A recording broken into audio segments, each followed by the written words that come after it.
Hello, everybody. Welcome to the Strength Squad podcast. I'm your host, Steve Cardy. No Nick Scopole today. He is feeding the babies, man. He's at work, earning and burning, snapping necks and cashing checks. So just me today, guys. We got a great episode for you today. It's actually an episode we recorded a few months back with General Cory Schwarzkopf. We met with him and we talked about fats. That was episode, 70-something. It was a couple episodes ago. And then we actually got a second conversation in with him about functional training principles, which is another one of his specialties. He's worked with Gary Gray and some other big name functional training dudes. So awesome episode for you guys today. Before we start our show here, guys, we're going to slide into those DMs, send some news, as we always do. So I know you guys love when we slide into those DMs. Today's Send News is an article on barbend.com by Nick English. Is actually a pretty interesting article. We have the Olympics coming up, Winter Olympics coming up, and it's an article on what the U.S. ski team did for their strength and conditioning to prepare for the Olympics, which is actually pretty interesting. They used a lot of squatting and deadlifting, but some of the Olympic lifts as well. So just an interesting article leading up to the Winter Olympics and just some strength and conditioning news in the Olympics. So pretty fascinating stuff. Go ahead and check that out. We'll link that in the show notes. We'll link that on Facebook, Instagram, all that. So make sure you check that article out. Without further ado here, we have Cory Schwarzkopf, General Cory Schwarzkopf. So a little background for him. As you guys may know who have seen episodes with Cory, huge background in low carb, high fat, working with patients who have diabetes. A lot of experience there, but also as a strength coach and as a trainer as well. I mean, the kid has worked with, like I said before, Gary Gray, which is one of the biggest names in strength and conditioning, especially for functional training. So today we're going to talk about our functional training principles. Hope you guys enjoy that. We're going to take a quick break, and when we come back, we're going to bring to you General Cory Schwarzkopf. Want more of the Strength Squad? You can check out all of our social media on Instagram, Facebook, and Twitter. Also, check us out on YouTube, where you can watch all of your favorite Strength Squad videos. Don't forget to leave a 5-star review on iTunes and Stitcher. Stitcher? I just met her. We are here with General Cory Schwarzkopf yet again. Sick of this guy. Speaking about shenanigans, but also talking about functional training. Yes. All right. So definitely a term that's been thrown around all over the place the past, 10 years or you guys so. Stand on a Bosu ball, curl 10-pound dumbbells. Yes. Yeah. That's exactly. functional training. It's functional, dude. So, we're going to break it down a little more. We'll start with Cory, like what functional training is in your eyes, like definition, meaning what that is to you. I remember even like kind of coming into this, I think it's kind of hard to define exactly what functional movement is. I mean, I think you can kind of go a little bit more of like a textbook route of, trying to replicate exactly real life motion, maybe. I don't exactly know in terms of, what people are using for functional movement. For me, for the way I look at it, I guess it is kind of that first thing I said of, what does the body do in motion, and how can we train to replicate that? Where, you kind of made the joke with like the Bosu ball. I maybe people were kind of going with functional movement as being like non-traditional movement, like, all right, bench press, not functional, but like standing shoulder press functional, like something along those lines. So right. I don't really want to define how other people define it because I'm having my own difficulty with that. As it is, okay, we want to move, we want to play sport, we want to not be in pain, what kind of exercises and movements do we have to do to replicate that? And that's how I would kind of package functional training as a definition. Cool. And so how did you come across all this? Your principles and what we're going to talk about in a couple minutes here. Where did you learn all this? How did you come about it? Yeah, right. So back when I was doing personal training and working at that studio in Westchester, there was a gentleman this guy, Bob Finelli, who had his own business there inside the studio. It was like to the side. And it was his own office. And it was how would you describe it? I mean, he was booked as an exercise physiologist, but people would come to him with like chronic pain. So even acute pain, but people mostly chronic pain have gone through, the physical therapy, heating pads, cortisone shots, Right. Soft tissue work. Yeah, the whole thing. And they would come to him. And I was a couple months out from ACL reconstruction surgery myself. And I remember I was having issues with the physical therapist. We would go, it was my left knee. And all we would do is my left leg, like everything. And I remember going to the guy and being like, hey, do you think that maybe it wasn't my knee's fault that this happened? It was a non-contact injury. So it wasn't like someone fell into it, Exactly. Do you think maybe it wasn't my knee's fault that this happened? And the guy's like, what do you mean? Like, what kind of crazy stuff are you trying to talk about? And it's like, well, I think that maybe my knee was let down by other body parts that weren't doing what they were supposed to be doing. And so then my knee, and specifically my anterior cruciate ligament, had to do way more than it was supposed to. And it tore, like, what do you think about that? And he wasn't too happy with it. He had to, and they're getting money through insurance, reimbursement. They have to follow a certain protocol. Again, there's parallels, I think, to like the low carb talk, right? There's like there's kind of like a traditional way of doing things. And now there's this whole mindset. Disruptive. Just different. And so that's when I started working with that gentleman, Bob, who studied under Gary Gray. So Gary Gray, the grandfather of functional movement, really good man personally. I think I really abide by, what he does. But, he takes a lot of the traditional textbooks and throws them upside down. What does the quad do? What does the hamstring do? The quad extends the leg, hamstring flexes it. No, it does a lot more than that in real life, and especially, not just in a sagittal plane. But so I started working with Bob, and so I stopped, doing my therapy per se. Once I got past those first 2 or 3 months of like regaining basic function, and function as in like strength, I started getting into like the motion stuff, and it was amazing how we identified how much my contralateral side was limited. So actually my right hip, right ankle, and then for me it was my thoracic spine was really tight. That's where you get all of your motion, or you're supposed to get all of your motion right up top, and a lot of times we compensate that for rotation in the lumbar spine, and hence that's a weight bearing joint, and people start getting back pain. And so Bob really got me into the functional movement with Gary, and then it was just, I was feeling so much better, just walking and really turning on all these muscle groups through certain motions.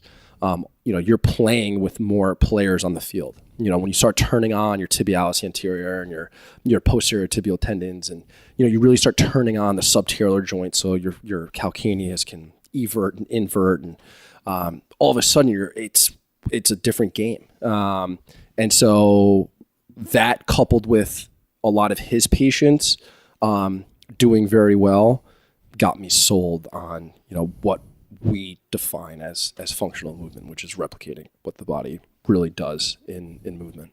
Okay. Mm-hmm. And so there are these 3 principles of functional movement. And so let's kind of talk about those. What would be those 3 principles? Sure. And so, with the Gray Institute, there's a lot of principles. There's a whole mental aspect of it. I think they're starting into the nutrition side of it, but the three that, really stood out to me that I was able to translate to the clients that I was working with on a personal level, upright function. Upright function's the first one. That's where we live. That's what we do. People don't really get hurt lying on a mat. People don't really get hurt on maybe a stationary bike, or just saying the Bosu ball thing before. I think those are important and they're fun to do, which is totally fine. But in terms of like, how are we going to replicate what we do in real life? If someone can do a single leg just balance, and say they can then do that single leg balance on what's that half ball? Bosu ball. Bosu ball, or sure, Bosu ball, right? Yeah. Say they can do a single leg balance on that. Does that correlate into them being better than doing it on solid ground? And I think traditional functional training would say yes. I come from the school of thought of no. I don't think that translates that way. It's two separate things. That surface is completely different. We were talking earlier with some of the early cadaveric studies from like 1700s that people were doing when they would look at anatomy. They would actually hang the bodies. They would like hang them from whatever that would allow them to see what the effect of gravity is on just our muscles and how they're outlined. So that's one of the biggest things when we do functional movement. Say someone has a really tight hip, you could do the myofascial release with a foam roller, or the figure 4, one leg and forward, and we feel that hip get stretched. That's not translating to what the hip actually does in function. So we have to train in real life. We have to train with where our body tries to succeed, and then also where it fails. And that's again where people generally kind of get hurt and get into trouble. And that's literally what we talked about yesterday with Dr. McGill. He did one study where they took hockey players who have notoriously tight hips, right? Stretched them. They went from like 10% mobility in their hips to like 70, but then they did like actual sports with them and actual like movement and walking and stuff like that, and none of it translated over. And to take that a step further, sometimes those people actually end up getting hurt because the body does a really good job of protecting itself by reducing range of motion. And so we might give them almost like an artificial increase in their range of motion, and then they go to actually use it in sport or activity or whatever it is, and it's not used to ground reaction force. It's not used to momentum. It's not used to, motion. And so all of a sudden it has this, increased functional capacity to do work without the environment that it does work in. And it's a kind of dangerous, it's a dangerous formula. Yeah, it's like finding the right balance of mobility and stability. If there's, my hips are tight. Yeah, because the muscles are like, all right, hold on, because we need stability for whatever event or something you may be doing. And that, I think that's really the chicken and the egg, I think, in the strength and conditioning field. Is it mobility first, stability, and, I think it varies person to person. Hell yeah. There's no I wish I could say it's one or the other, but it's also, I think if we train in upright function, and we train with I think authentic movement, those kind of bleed into one. It takes care of itself. Yeah, it bleeds into one, and the actual being able to work. One of the phrases they use in the Gray Institute all the time is, "Do you own your space? Do you own the space that you live in?" And if we're able to increase that motion and that ability for, like I said, for someone to do work in their space, I'd be willing to bet if they're doing it authentically that there's going to be a stability that comes with that, because now you have multiple muscle groups activating and things like that. So that's really like the first thing with like the Gray Institute and Gary Gray that we always talk about was upright function. That's where we live, and that's where people get hurt, and that's where people succeed. All right. And then what about the second principle? The second principle is thanks for the cue. Number 2. I just want 3D. So 3-dimensional. Listen, that might be another loaded term too, right? Oh yeah, I do functional training. Oh yeah, I do 3-dimensional training. It kind of amazes me with, so I'm not so much into the exercise physiology field as much anymore, but saying previously, it's a part of my roots. I'm always going to be involved with it to some degree. But it amazes me when I see, like really credible sources, whether it's even through Facebook or, strength coaches talking, and they don't give enough love to 3 dimensions. We focus specifically on whatever the main dimension is. So 3 dimensions: sagittal plane, frontal plane, transverse plane. One of the many principles of with Gary Gray and the Gray Institute is transverse motion. So that rotational movement is a byproduct of healthy frontal plane motion and healthy sagittal plane motion. So if you're lacking in the frontal plane or sagittal plane motion, which sagittal plane, you're essentially just front to back. You're dealing with moving front to back. AP, anterior, posterior. Frontal motion, side to side. Exactly. So and then transverse rotation. And so if you're lacking a sagittal or frontal plane motion, it's going to compensate your transverse motion. So again, this kind of becomes a little bit more difficult because, okay, you see with athletes all the time, and like when we used to do really the stuff with Gary, and you would see athletes who have shit for frontal plane or sagittal plane, various on whatever it is. But most athletes are good at transverse because sports generally involve rotation. Yeah. The body cheats. The body finds a way to get it done. There's a consequence to that. The consequence is generally a little bit later down the line in terms of, okay, yeah, we got that transverse motion, and we were saying earlier, but the thoracic spine can't rotate. But that athlete got it through their lower back, and now this weight-bearing joint that's, not supposed to be a main stimulator of rotation is now taking this load of rotation because the transverse spine wasn't able to do that. Or you see it the other way with cervical spine, people having way too much rotation up top in their neck. And so I'd be curious what Dr. McGill was saying, but probably 95% of people that have back pain are either lumbar or cervical, but we don't look at the transverse spine. We don't look. That has the most vertebrae out of all of them. Yeah, 12. 12. Right? So it's versus like 7 or 5. And they're huge. They're big. You have a lot of muscles that attach center of your body. Yeah. So we really lack that. So the 3 dimensions are key. One of the things that Gary would always talk about, and Bob Finelli, like I said, they would always talk about like the common motions. So if we take sagittal plane, right, and not to lose audience members with like the different direction, but if we take a sagittal plane lunge, so front to back, right foot, left foot, you're just stepping forward, alternating right and left, right? That's like your common sagittal plane motion. If you were going to do your common frontal plane motion, that would be like a side right step, side left step. So your left foot goes to the left, back to the middle, right foot to the right, back to the middle. That's your common frontal plane motion. If you're going to do your common transverse plane motion, that would be, if you're looking at a clock, right? So straight ahead is like 12, opening your left foot to like 7 o'clock. Okay. That's like a common motion. We kind of have to open things up a little bit. And then the same thing on the right, you would open your right foot to like 5 o'clock. You're essentially pivoting as you lunge. Yeah. And you're just kind of opening, like you're just moving your hips around. So that's like our common, those are your common lunges. But then you have your uncommon lunges that are still within those motions. So then you can go right foot posterior. So now you're driving your right foot back, straight back, and putting weight onto your heel, loading your glute, lengthening your hamstrings. And so it's kind of that foundation. And then you can do that same thing for your frontal plane. So now your right foot is going to lunge over to the left, if that makes sense, right? Yep. Left foot is going to lunge over to the right. So now those are uncommon motions.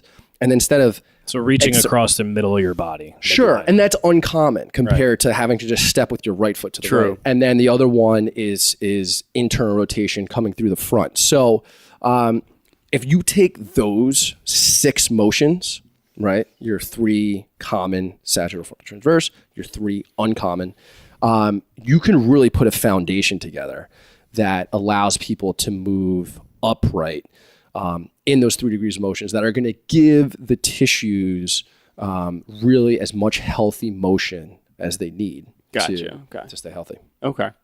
And then how about that third principle? The third principle... Proprioception. Proprioceptive activation. Gotcha. Yeah. So, that's a big one. When we talked earlier about some of those anatomical cadaveric studies early on, we were discussing the fascia, right? That's like that connective tissue that wraps these muscles. And early on, they used to just cut it out. They called it like white fuzz. It was just like this stuff that wrapped. The hell is this? Seriously. And so, the fascia is really important because we have individual muscles, right? Our quad, 4 muscles, and bicep, 2 muscles, and they kind of intertwine somewhat, but they have individual properties and characteristics. The fascia incorporates all of that. So we have like different fascia pathways. For instance, if you're doing a hamstring curl, a hamstring stretch, say you're lying on your butt, toes are straight out, you're reaching with your right arm to your right toe, you're getting that hamstring. How do you intensify that? You flex your neck, your chin to your chest. Just doing that. And we have fascia, different pathways that literally can insert to the top of our head that run kind of posteriorly, crisscross down the back, down our hamstrings, that insert all the way to our digits, our plantar fascia on the bottom of our foot. So as much as we have individual body parts, we're encompassed by the fascia that makes us one, integrated specimen. I mean, that's how we move. That's how we do things. And so the reason why proprioceptors are so important is because they're what react to stimulus. So, you're doing a hamstring stretch, you go too far, you get that jolt in your hamstring. That's the proprioceptors being like, yo, I'm at my end range. Anymore, I'm going to cut it out, man. I'm going to hurt. So the body does a great job. Oh, we're good. You're walking and you don't see the curb and you trip, and all of a sudden you kind of get a little bit of a reaction and your muscles kind of freeze up and you try to stand and make sure you don't fall. That's your proprioceptors going, oh, our ground reaction force has changed. Something's gone wrong. You slip on ice or you're moving a little bit faster. Your momentum is more than you anticipated. So proprioceptors are what regulate our movement. So proprioceptors are found in a ratio of 10 to 1 into the fascia to muscle. Gotcha. So again, these things that we know are important to stimulus, things that affect the body externally, mass, momentum, ground reaction force, change of direction. Those proprioceptors 10 to 1 in the fascia compared to muscle. So clearly our body's going to react better to this integrated, synergistic approach of movement and be able to respond to that because we're activating the fascia versus the individual muscles. So I think people will say like, oh, that makes sense, right? Like we're not going to just isolate muscles per se, but we do. We do it. Right. And we're not going it's after called bodybuilding. We're not, and I'm not even more than that, right? Bodybuilding, like what you're getting with bodybuilding. Right. Like there's a specific purpose, hypertrophy, individual muscles, like bless you. I think that's really important. Thanks. And cool bodybuilding. But I'm talking like sport. I'm talking even like rehab, people that are, in physical therapy, things like that. If we're not going after proprioceptors, that's probably one of the biggest things that Gary would harp on, and that gentleman Bob that I was talking about. If you're not going after proprioceptors, you've messed up. Like you're really missing the boat on what's supposed to trailing this back to functional movement. Maybe that should have been my definition of what functional movement is activating proprioceptors. Straight up. If you're not activating it and you're only going to do that by turning on large muscle groups that are encompassed in fascia, then you're not doing your body the service that it needs. So how do you activate proprioception? Like how do you train that? How do you train proprioception and how do you activate these proprioceptors? Nice. Yeah, I think the biggest one is 3 dimensions, right? So that's allowing these muscle groups to move in different planes of motion. So this principle kind of ties into the second principle. They have to. Training in all different planes. They have to, yeah, because that's really what you're going after. So that's one of them. But then also training at different intensities. Different intensities don't have to be load. For instance, if you're doing those lunges and I told you just to take just a common lunge forward right, common lunge forward left, and you did it at whatever your initial range was, whatever that was. Well, you can challenge that range by going to a step further than that. Or you can go to end range. Then you can do it where you go to end range and then you have to come back to a single leg. Well, why the single leg? Yes, because of balance. Sure, that's important. But now you actually have to transmit force into the ground. So down your body, into the ground, and then back up to spring yourself back up. Speed, intensity, change of direction. Load can be part of it, but we focus so much on load and it doesn't translate. People, the fastest, strongest guys at the combine aren't necessarily the best football players. It's actually kind of rare that they are that they're the best. And so we quantifiably can train and say our 40 times gone up, our this number's gone up, that, you know, Odell Beckham isn't the fastest, strongest guy. When he's out there, he just has speed. You know, some other players that you look at from, you know, different types of sport. I mean, what was the thing with Kevin Durant, right? I mean, couldn't he like not even do the... He couldn't bench 185. Yeah, and he's one of the best basketball players out there. And so it's like... Who cares, right? I think we really... I think, not that we've taken a step backwards, but we've almost, I think, overanalyzed very specific parts of sport that we extrapolate into, okay, well, if some baseline strength is good, well, a lot more of it is a lot better. And I don't think so. And I think the biggest issue with that, and I think it's the most important issue and kind of what gets me most fired up about the functional aspect of it, is the injury side of it. You know, we're seeing athletes now. I mean, every week there's a new athlete that's going down with an ACL or, you know, whatever patella tendon just happened to Jeremy Lin and, you know, whatever you're seeing. And it ties back into our conversation of, I think we train so specifically in certain planes of motion that we don't give our body that healthy 3D motion. So then they get into real life. They're benching 500, they're squatting 500 pounds. They're doing single leg squats with 120 pounds, I don't know, whatever the hell it is. Right. We then strip that weight, put them into real life scenarios.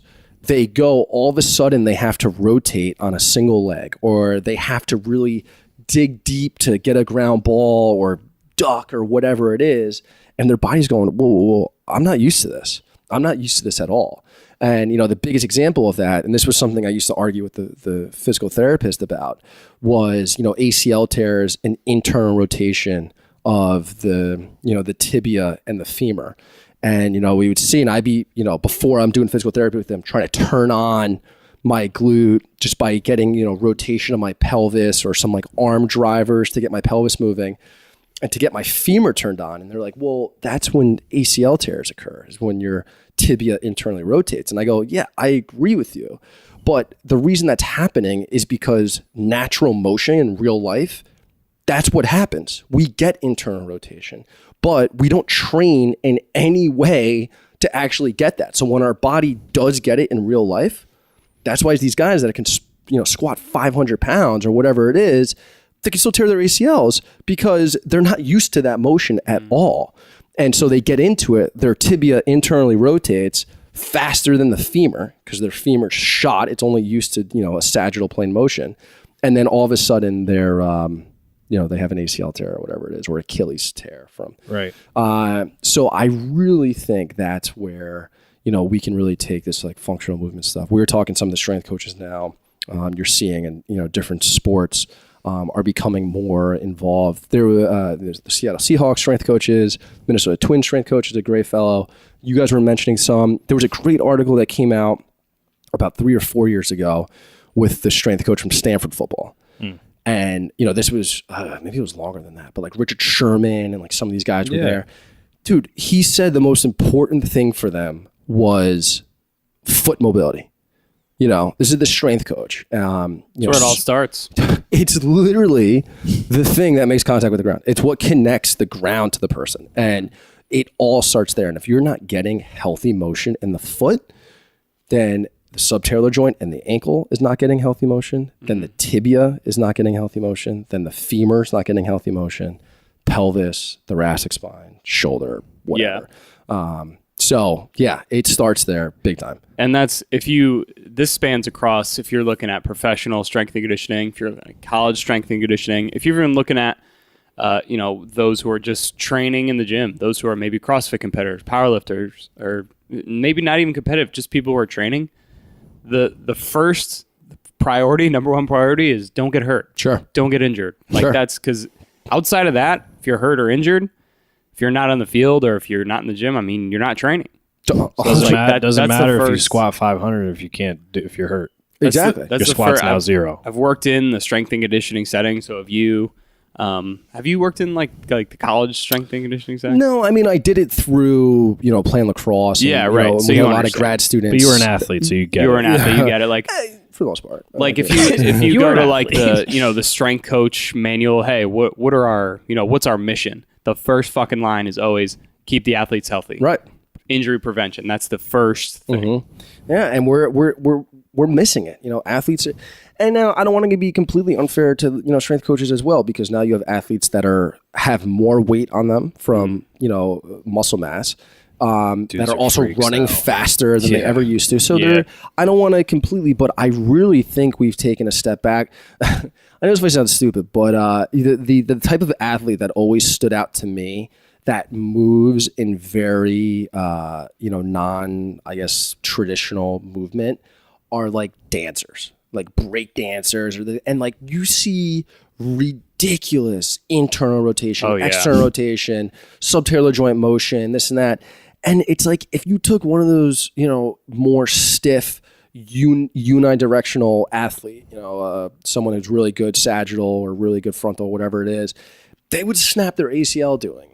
Right. Yeah. Probably us. Right. If like Yeah. our I'm legs pretty move, phenomenal dancer. I don't know, man. that type of dancing. That is true. Oh, Though. okay. That would really cause injury. And it always amazes me that, for the most part, they'll have those motions and they don't tear their ACL. And it's like, well, how the hell? Oh, they just have, laxity in their joints, or like they're just built that way. It's like, well, they're also moving constantly. They That's how have they to. train. Yeah. They have to. They train with all the 3 principles that, we just went over pretty They much. have to. And so it comes into a very natural kind of holistic motion that, again, going back to like your first question, like, again, maybe that's what functional training is Yeah. It's a synergistic integration of different components of movement that give you that mobility and stability just naturally, just the body working the way it's supposed to. Yeah. So, I hope this keeps trickling into the strength and conditioning field because it's there. There are a lot of people. Yeah, if you definitely. really look at anatomy and physiology, and Absolutely. like the fascia, proprioceptive stuff. Like it's there for the taking. It can really help. Number one athletes. is do no harm. We're like doctors. Yeah. Well, and like I coach CrossFit, I do CrossFit, but it's one of my bites with CrossFit is like CrossFit is, high intensity functional movement. It's like, how functional is it? You're in one plane every single workout all the time. You never go And in the even one transverse hand plane. motion, you're only like this, really, right? Yeah, you don't I mean- ever go underhand, you never go neutral grip, you never go any No, other. there's not many planes, so it's that term kind of gets thrown around. And I think, talking to you about the 3 principles of what functional movement is, like, oh, functional movement. Yeah, I'm pushing a barbell over my head. It's like, there's way more to that. Yeah, and it's like, all right, yeah, I'm going to put the barbell over my head standing instead of sitting. Like that's, Yeah. and it's like, sure, I like that better. But that's than, only one part of Oh my god, yeah. So quick review. Yep. We have principle 1, which is upright. What was the word you used? Upright training. being upright, Yeah. vertical core is, Yep. I think, the term. that they Sure. use. Yeah, just upright motion. Upright motion, yeah. Where we live, where we play, where we do our work, where we get hurt is upright. So let's train upright. And let's then train in motion. Principle 2, 3D movement. So Yep. moving in all different planes, not just front to back in front of you or behind you. We're side to side. We're rotating. We're, like you were saying, which is a great example, dancers, right? Right. Doing all these spins, jumps, and they're going side to side and front to back versus just, all right, I'm going to do deadlifts and squats just right in front of me. Sure. And then the third principle, training proprioceptive movement. Yep. That might be, I think that might be the big one. And that's almost a, that's encompassed from those first 2 principles. Upright fight. You're not going to really get your proprioceptors activated if you're not training upright function. Yeah. You're not going to really maximize the ability to have that stimulus that your body can react to if you're not in 3 dimensions. So, that's going to allow your body. And again, just I think the biggest thing that stood out to me was the ratio of 10-1 proprioceptors found in the fascia, not in the muscles. So we need to turn on the fascia to get the body responding to motion, which is going to be pathways instead of individual muscles. Let me warm up my hamstrings. Let me warm up my quads. It needs to be the whole integrated body working to get the most out of it, as opposed to just individual groups. I got one last question, and then we can wrap up. It just came to me. When you're talking about training in all 3 different planes, do you think that these planes need to be loaded in some way? Like you need to load up with maybe a cable or holding a kettlebell in front of you in a goblet position, or do you think just moving is enough? Yeah, it's a good question. I think like most principles, it can certainly be a combination. It's almost, to me, it's almost a cheap way out to load right away. Gary, Bob, those guys would say, I'm not going to put words in their mouth, but they would be more cautious of loading right away. They're probably working with a different population than most of the people that are listening to this, probably. But I think it's kind of a cheap way to just load, because we're not being creative with really what the tasks are. One of the things that I've seen Gary do and Bob do, for instance, they had a kid that came in who was a fencer. He was a collegiate fencer and had really bad back pain. So they watched his film just to understand what the demands of the sport were. Yeah. Just so we know. I couldn't tell you. Me neither. Right? I mean, you're jabbing with the arm, but like, what's the contralateral arm doing? Right. What's and so then based off of that, they were able to put together, well, what kind of motion do we want with that? And then how can we put together exercises and programs that are going to go after that? So, I think that's almost more important, and that requires real thinking about the task and the individual that you're working with than 30 pounds, 35 pounds, 40 pounds, 45 pounds, 50 pounds. I think it could be one of your tools for yourself and your patients or clients, but I think it's a very cheap way of just putting it as like the first thing that we can adjust. But you certainly can load, you certainly can load. And I think finally too, with that, you can also, once you really start incorporating the 3-dimensional movement, then you start incorporating 3-dimensional movement up top. And so you get things that are called top-down drivers. So I can move my hips by literally moving my hip left and right, forward circles. That's amazing. Or I can move my hip by rotating my right arm, externally rotating my, swinging my right arm out. Now my hip has rotated. Right. So that's healthy motion. That's both ways. We look at like the foot and ankle, and we want to get that subtalar joint moving the way it's supposed to, and allowing that talus to move over the calcaneus, like we were talking about, and getting pronation and supination with it. We can get it by actually moving. Say it's my left ankle that I'm going after. We can get it by trying to move my left ankle and left foot. Sure. You can get that motion by moving your right ankle and right foot with actual steps and movement, and then top-down drivers with my arms. So it's, you can see how you have so many tools to work with when you're trying to get people to move properly. And load could be like literally the last thing, the last thing you can do. It could be one of the first things as well, but I think we put way too much more weight, more of this, heavier, PRs. Got you. Yeah, I know. Yeah, that's why I asked. Word. All right, we're going to wrap it up there. Cory, thank you for joining us, man. Thank you, guys. I really Long appreciate day of this. filming, man. Thanks for smashing coffees and staying awake with us. No, thank you, guys. I Let's really go appreciate eat, a lot of fun. damn it. Yeah, we're going to go get some food. Thank you for joining us, guys. Those are the 3 principles of functional movement, according to Cory Schwarzkopf and also Gary Gray. And Jesus Christ himself. And we'll be right back. Thank you for joining us. Want more of the Strength Squad? You can check out all of our social media on Instagram, Facebook, and Twitter. Also, check us out on YouTube, where you can watch all of your favorite Strength Squad videos. Don't forget to leave a 5-star review on iTunes and Stitcher. Stitcher, I just met her.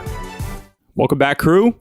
Hope you guys enjoyed General Cory Schwarzkopf and our talk on our functional training principles.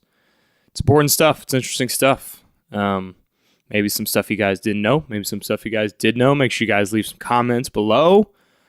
Give us your feedback, what you guys thought of the episode, maybe what you'd like to see in the future. Before we sign off here, definitely want to thank you guys, all of our guests, for sure, General Cory Schwarzkopf and all of our guests we've had so far this year, and our viewers, you guys. Thank you so much for watching, listening, giving us your feedback on social media, giving us your feedback on YouTube. We really appreciate it. Every single view, man. If we get 3 views or 3,000 views, man. Either way, we're grateful for every single view and download, and we're glad you guys are liking the show. So keep it up, keep watching. We'll keep trucking and putting some good content out there for you guys. But until next time, I'm Steve Carty. This is Strength Squad Podcast, and we will see you next time. Deuces. Want more of the Strength Squad? You can check out all of our social media on Instagram, Facebook, and Twitter. Also, check us out on YouTube, where you can watch all of your favorite Strength Squad videos. Don't forget to leave a 5-star review on iTunes and Stitcher. Stitcher, I just met her.